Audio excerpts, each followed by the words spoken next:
Hi welcome to Telugu journalist channel. నా పేరు విష్ణుకుమార్, నేను సీనియర్ జర్నలిస్ట్ని. ఇవాళ మనం ప్రజా ప్రశ్నకి సంబంధించినటువంటి ఆ పేపర్కి సంబంధించినటువంటి విశ్లేషణ అనేది ఈ వీడియోలో చూద్దాము. స్థానిక సమరమే లక్ష్యంగా హస్తం పార్టీ ఒక ప్లానింగ్ అయితే వేస్తుంది. హస్తం పార్టీ కాదు, అన్ని పార్టీలు కూడా ఇప్పుడు ఈ రాష్ట్రంలో స్థానిక సంస్థల ఎన్నికల్లో గెలిపే లక్ష్యంగా ఒక పోరాటాలు ఇదైతే ప్రచారాలు అయితే మొదలుపెట్టినాయి అని చెప్పుకోవాలి. అందులో భాగంగా కామారెడ్డిలో కాంగ్రెస్ సభ ఈ నెల 15న కాంగ్రెస్ సభ నిర్వహించబోతుంది. బీసీలకు 42% రిజర్వేషన్ కల్పిస్తూ ప్రభుత్వం తీసుకున్నటువంటి నిర్ణయాన్ని జనంలోకి విస్తృతంగా తీసుకెళ్లేందుకు ఈ ఈ నిర్ణయం అయితే ఈ సభ అయితే ఏర్పాటు చేస్తున్నారు. ఉమ్మడి నిజామాబాద్ జిల్లా నుంచి దాదాపు 1,00,000 మంది హాజరయ్యేలాగా స్థానిక నేతలకు ఆదేశాలు కూడా అందినాయట. స్థానిక సంస్థలు జరుగుతుండటంతో బీసీలని మేము ఆదుకుంటున్నాం కాబట్టి బీసీలంతా కూడా మాకే ఓట్లు వేయాలని చెప్పే లక్ష్యంతో ఆ ఓటు బ్యాంక్ని టార్గెట్గా చేసుకొని కాంగ్రెస్ ఈ ప్లానింగ్ అయితే చేస్తుంది. ఇంతకుముందు ఇక్కడే ఈ కామారెడ్డిలోనే డిక్లరేషన్ కూడా ఇచ్చింది కాబట్టి, బీసీ డిక్లరేషన్ ఇచ్చింది కాబట్టి దాని విజయోత్సవ సభని 15వ తేదీన నిర్వహించబోతుంది. అయితే ఇప్పటివరకు అది చట్టంగా అయితే అమలు అయితే కాలేదు. అక్కడ కేంద్ర ప్రభుత్వం దగ్గర ఆగింది.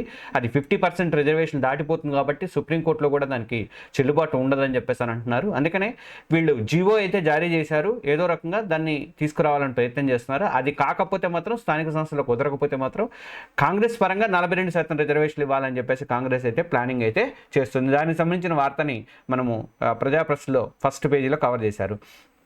ఇక అటు బీఆర్ఎస్ కూడా స్థానిక సంస్థల ఎన్నికలపై ఫోకస్ పెట్టింది. జిల్లాల పర్యటనకు కేటీఆర్ సిద్ధమవుతున్నారు. తెలంగాణ మాజీ మంత్రి, బీఆర్ఎస్ వర్కింగ్ ప్రెసిడెంట్ కేటీఆర్ జిల్లాల పర్యటనకు ప్రిపేర్ అవుతున్నారు. గత కొంతకాలంగా బీఆర్ఎస్లో చోటు తీసుకున్నటువంటి పరిణామాలు తీవ్ర చర్చలు జరుగుతున్నాయి.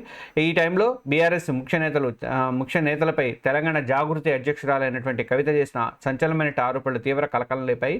ఈ టైంలో పార్టీ నష్టపోతుంది కాబట్టి పార్టీకి డ్యామేజ్ కాకుండా ఉండటానికి ఆయన స్థానిక సంస్థల సంబంధించి దాన్ని ఫోకస్ చేయాలని చెప్పేసి ఆయన అంటే డైవర్ట్ చేసే పనిలో బీఆర్ఎస్ అయితే ఉంది. ఎందుకంటే కవిత మామూలు ఆరోపణలు చేయలేదు. కాళేశ్వరంలో అవినీతి జరిగినట్లుగా ఆమె అయితే ఆరోపణలు అయితే చేసింది కాబట్టి దాని మీద అదంతా కూడా మనకి not only Harish, not only Santosh, KCR మెడకు కూడా చుట్టుకునే అవకాశాలు ఉన్నాయి. అందుకని చెప్పి ఇవన్నీ కూడా ఈ పాలిటిక్స్ని అంతా కూడా డైవర్ట్ చేయడానికి అని చెప్పేసి ఒక ప్లానింగ్ ప్రకారం బీఆర్ఎస్ కూడా స్థానిక సంస్థల మీద ఫోకస్ చేసి కేటీఆర్ జిల్లాల పర్యటనకి వెళ్తున్నారు. అది దీనికి సంబంధించింది. ఇక ఇంకోటి, కోమటిరెడ్డి రాజగోపాల్ రెడ్డి మాత్రం మళ్ళీ రేవంత్ రెడ్డి మీద, ప్రభుత్వం మీద ఆరోపణలు అయితే చేస్తూనే ఉన్నారు. మనకు దానికి సంబంధించిన వార్తని ప్రజాప్రెస్లో ఫస్ట్ పేజీలో కవర్ చేశారు. మనకు న్యాయం జరగాలంటే రాష్ట్రంలో ప్రభుత్వం మారాలేమో అని చెప్పేసి ఆయన అన్నారు. రీజనల్ రింగ్ రోడ్లో భూములు కోల్పోతున్న చౌటప్పల్లి డివిజన్ ఉత్తర భాగం రైతులు తలుపు తట్టని అధికారులు లేరు. ఢిల్లీలో పెద్దల్ని కలిసినా కూడా బాధితులకు న్యాయం అనేది జరగలేదు. వాళ్ళకి కావాల్సిన విధంగా జరగాలంటే ప్రభుత్వం మారాలేమో అని చెప్పేసి మునుగోడు ఎమ్మెల్యే కోమటిరెడ్డి రాజగోపాల్ రెడ్డి సంచలన వ్యాఖ్యలు అయితే చేశారు.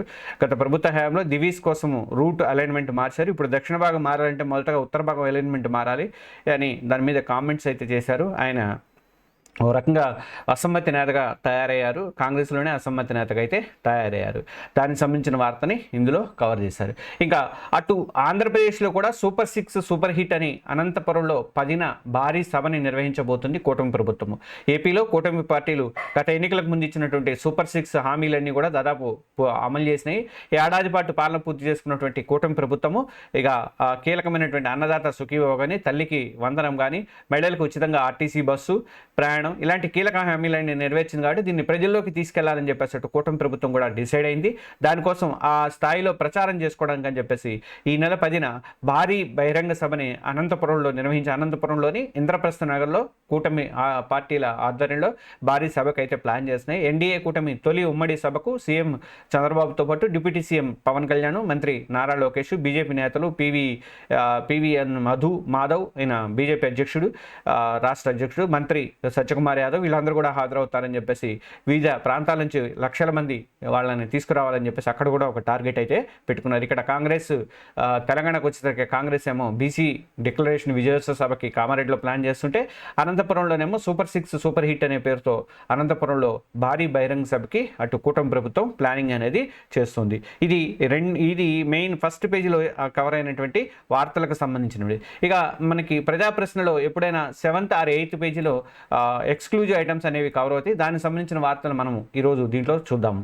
పేదలకు రూ. 5 భోజన పథకం దూరం అవుతుందా? ఆధునీకరణ పేరుతో నెలల కొద్ది నిర్లక్ష్యము, రోజు రోజుకి రూ. 5 భోజనాన్ని పేద ఫుట్పాత్ ప్రజలకు దూరం చేస్తున్న రాష్ట్ర ప్రభుత్వము.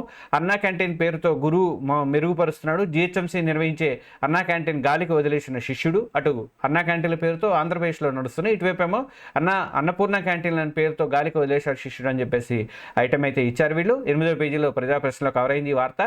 రూ. 5 భోజనానికి నిలువ నీళ్లు లేకుండా చేస్తున్న జిహెచ్ఎంసీ ఉన్నతాధికారులు, పట్టించుకొని ప్రభుత్వము. రూ. 5 భోజనం నాణ్యత లేకపోవడంతో తినలేక ఇబ్బంది పడుతున్న రోడ్డు మీద ఉండే పేద ప్రజలు టిఫిన్లు పెడతామంటూ ఊరిస్తున్న వైనము. దీనికి సంబంధించినటువంటి వార్తని హైదరాబాద్ జిహెచ్ఎంసీ నిర్లక్ష్యాన్ని, అన్నపూర్ణ పథకాన్ని అమలు చేయడంలో జిహెచ్ఎంసీ నిర్లక్ష్యాన్ని ఎండగడుతూ ప్రజాప్రశ్నలో 8వ పేజీలో ఈ వార్తని కవర్ చేశారు. జిహెచ్ఎంసీ ఏర్పాటు చేసినటువంటి రూ. 5 భోజన పథకాన్ని రోజు రోజుకి పేదలకు అందకుండా చేస్తున్నారని, రోజు ఆహారం తినే పేద ప్రజలు, ఫుట్పాత్ల మీద నివసించే పేద ప్రజలు రూ. 5 భోజనం రాబోయే రోజులు ఉంటుందనే సందేహం అయితే వ్యక్తమవుతుందని చెప్పేసి అని అంటున్నారు. నగర ప్రజలకు కేవలం రూ. 5 ఆహారాన్ని అందించేందుకు ఏర్పాటు చేసినటువంటి అన్నపూర్ణ పథకం ఎంతో విజయవంతమైన ప్రభుత్వం అయితే గొప్పలు చెప్పుకుంది, ప్రజాపాలన చేస్తున్నామని చెప్పుకుంటుంది. కానీ ఇక్కడికి వచ్చేసరికి కొత్తగా ప్రారంభిస్తాము లేదా ఎత్తేస్తారా అని చెప్పేసి ఆ పేద అభాగ్యులు అయితే చూస్తున్నారు. ఇప్పటి వరకు కూడా ఎక్కడా కూడా క్యాంటీన్ టైప్లో ఎక్కడా కూడా అమలు అయితే చేయలేదు. అక్కడ అన్న క్యాంటీన్కి మంచిగా ఒక రూమ్ లాంటిది ఏర్పాటు చేసి అక్కడ లోపల కూర్చొని భోజనం చేసే విధంగా అంతా ఏర్పాట్లు అయితే చేశారు. కానీ ఇక్కడ మాత్రం రోడ్డు మీదే భోజనం చేయాల్సి వస్తుంది. ఇవి ఎట్లా ఉందంటే ఒక గొడుగు పెట్టుకొని, ఇక్కడ చూశారు కదా, గొడుగు పెట్టుకొని దాని మీద అన్నం అయితే అందిస్తున్నట్టు పరిస్థితి లాగా కనిపిస్తుంది. కాబట్టి జిహెచ్ఎంసీ నిర్లక్ష్యంగా, ఇబ్బందికరంగా పేదవాళ్ళు కాబట్టి వాళ్ళని దిక్కులేని వాళ్ళని అనుకొని రోడ్డు మీద తినే విధంగా ఏర్పాటు చేస్తున్నారా, ఆ నిర్లక్ష్యం ఏమన్నా జిహెచ్ఎంసీ అధికారులు కనిపిస్తుందా అని చెప్పేసి డౌట్ అయితే వస్తుంది. కాబట్టి రాష్ట్ర ప్రభుత్వం అయినా ఈ విషయంలో జోక్యం చేసుకొని వాళ్ళకి షెల్టర్లు అనేవి కంపల్సరీగా ఏర్పాటు చేయాలని చెప్పేసి, రోడ్డు మీద కాకుండా షెల్టర్లు ఏర్పాటు చేసి కనీసం గౌరవంగా కూర్చోబెట్టి నువ్వు ఇచ్చే రూ. 5 ఏదో అని చీప్గా చూడకుండా గౌరవంగా కూర్చోబెట్టి పేదలకు కూడా భోజనం అందించాలని చెప్పేసి అంటున్నారు. ఇక బీఆర్ఎస్లో భూకంపం అని చెప్పేసి ప్రజాప్రశ్నలో 8వ పేజీలో మరొక ఎక్స్క్లూజివ్ వార్తని కవర్ చేశారు. బీఆర్ఎస్లో కలకలం రేపిన పార్టీ అధినేత కేసీఆర్ కూతురు ఎమ్మెల్సీ కల్వకుంట్ల ఎమ్మెల్సీ కూడా రిజైన్ చేసింది. కల్వకుంట్ల కవిత తిరుగుబాటు చేయటము, ఆమె సస్పెండ్ చేయటము, పార్టీలో అంతర్గత కలహాలు ఒక్కసారిగా ఆ పార్టీ భవిష్యత్తుని ప్రశ్నార్థకం చేశాయి. కేసీఆర్ ఒకప్పుడు తెలంగాణ ఉద్యమాన్ని జనంలోకి తీసుకెళ్లి రాష్ట్ర సాధనలో చరిత్ర సృష్టించిన నాయకుడు. కానీ ఇప్పుడు సొంత కుమార్తె విషయంలో ఎదురుదాడితో మానసికంగా, రాజకీయంగా ఒత్తిడిలో పడ్డారని చెప్పేసి ఒక ఐటమ్ని ప్రజాప్రశ్నలో లాస్ట్ పేజీలో ఎక్స్క్లూజివ్గా కవర్ చేశారు. కవిత సస్పెన్షన్ బీఆర్ఎస్లో కేవలం ఒక క్రమశిక్షణ చర్య కాదు, అది పార్టీలోని అంతర్గత విభేదాలను బయటపెట్టింది అని చెప్పేసి అని అంటున్నారు. ఎందుకంటే కాళేశ్వరంలో హరీష్ రావుకి హస్తం ఉందని చెప్పేసి, సంతోష్ కుమార్కి హస్తం ఉంది, వాళ్ళిద్దరికీ కూడా అవినీతి పాల్పడ్డారని చెప్పేసి ఒకవైపు అన్నది సిబిఐ విచారణకి వెళ్ళింది. అక్కడ ఘోష్ కమిషన్ రిపోర్ట్ తప్పు అని చెప్పేసి వాళ్ళు ఇది చేసే డిఫెండ్ చేసుకునే పరిస్థితిలో ఉన్న టైంలో ఈమె హరీష్ రావు మీద, సంతోష్ రావు మీద అక్కడ అవినీతి జరిగింది అని చెప్పేసి చెప్పడం అనేది, ఆరోపణ చేయడం అనేది, అందులో ఎవరో చేస్తే బయట వాళ్ళు చేస్తే ఏమో అనుకోవచ్చు, కానీ సొంత కూతురు కేసీఆర్ కూతురే అలాంటి ఆరోపణలు చేయడం వల్ల నిజంగా జరిగిందనే ఇదైతే తేలింది. ఎందుకంటే అక్కడ ఆ కాళేశ్వరంలో పనిచేసినటువంటి వీళ్ళు కూడా ఇంజనీర్లు కూడా పెద్ద మాజీ ఇంజనీర్లు అంతా వాళ్ళ దగ్గర కూడా భారీ ఎత్తున డబ్బులు అవి పట్టుబడ్డాయి. ఒక్కొక్కరు బయటికి వెళ్ళి ఎక్కడ థాయిలాండ్లోనే ఇక్కడ పెద్ద కొడుకుల పెళ్ళిళ్ళు, కూతురు పెళ్ళిళ్ళు కూడా చేసుకున్న సందర్భాలు అయితే, డెస్టినేషన్ వెడ్డింగ్స్ చేసుకున్న సందర్భాలు ఉన్నాయి. అందుకనే ఇప్పుడు ఇదంతా జరుగుతున్న కాలంలో కేసీఆర్ అయితే కొంచెం టెన్షన్ పడుతున్నారు. ఎందుకంటే పాపం ఏదో రాష్ట్రం జాతిపిత అని రాష్ట్రపిత అని వాళ్ళందరూ చెప్పుకుంటారు కదా, అలాంటిది ఇప్పుడు కేసీఆర్ మీద అయితే ఒత్తిడి అయితే పెరిగిందని చెప్పేసి అని అంటున్నారు. గత 3 నెలలుగా పార్టీ వ్యతిరేక కార్యకలాపాల్లో పాల్గొంటూ హరీష్ రావు, సంతోష్ రావు కేటీఆర్ మీద కూడా ఒకప్పుడు విమర్శలు గుప్పించింది. మళ్ళీ కేటీఆర్ని దూరం చేసుకుంటే కష్టం అనుకొని మళ్ళీ కేటీఆర్ని సాఫ్ట్ కార్నర్, రామన్న నువ్వు చూసుకోవాలి, వాళ్ళిద్దరు నేను ఇది చేస్తారు అది ఇదని చెప్పి కొంచెం ఇది చేసింది. కానీ అంటే అంతకుముందు కేటీఆర్ తిట్టింది కదా, పార్టీ వర్కింగ్ ప్రెసిడెంట్గా బాధ్యతలు నువ్వేం చేస్తున్నావు, కేసీఆర్ మీద కేసు పెడతానంటుంటే గొడవ చేయొద్దా, నువ్వు అమెరికాలో కూర్చుంటే ఎట్లా అది ఇదని చెప్పి అప్పుడు గొడవ అయితే చేసింది. ఇప్పుడు మళ్ళీ ఆయన అయితే కొంచెం ఇది చేసి మిగతా ఇద్దరిని కూడా బయటపడేసింది. కేసీఆర్కి ఈ ఎపిసోడ్ ఒక రాజకీయ సమస్యగానే కాదు, వ్యక్తిగతంగా కూడా ఒక భారీ దెబ్బ అంటున్నారు. 70 ఏళ్ల దాటిన వయసులో ఆరోగ్య సమస్యతో ఇబ్బంది పడుతున్నారు ఆయన. అలాంటిది సొంత కుమార్తె నుంచే ఎదురవడం అనేది, అంటే తండ్రిని డిఫెండ్ చేసుకుంటుంది అక్కడ ఆమె, కానీ వాళ్ళు ఎట్లా ఉంది పరిస్థితి, మిగతా అందరినీ అందరినీ బయటపడేసి ఓన్లీ తండ్రిని ఏదో చేయాలి కాకాబట్టాలనే ప్రయత్నం అయితే చేస్తుంది. కానీ ఆమెని లక్ష్యంగా నేరుగా చేసుకోకపోయినా సరే మొత్తం పార్టీ మీద కానీ ఆ బీఆర్ఎస్ 10 ఏళ్ల పరిపాలన మీద మొత్తం కూడా విమర్శలు అనేవి చేసింది. కాబట్టి దానికి సంబంధించి ఇప్పుడు స్థానిక సంస్థల ఎన్నికలు జరగబోతున్నాయి. ఏ ముఖం చూసుకొని జనం ఓట్లు వేస్తారు అని చెప్పేసి అప్పటికి 10 ఏళ్ల పాలన మీదే బీఆర్ఎస్ మీద చాలా వ్యతిరేకత ఉంది. అయితే ఇప్పుడు కాంగ్రెస్ మీద ఏమన్నా సానుకూలత ఉందా అంటే అది లేదు, అదేం లేదు. ఈ వచ్చిన 1.5 year 2 years మధ్యలోనే దీని మీద కూడా వ్యతిరేకత అనేది వచ్చింది.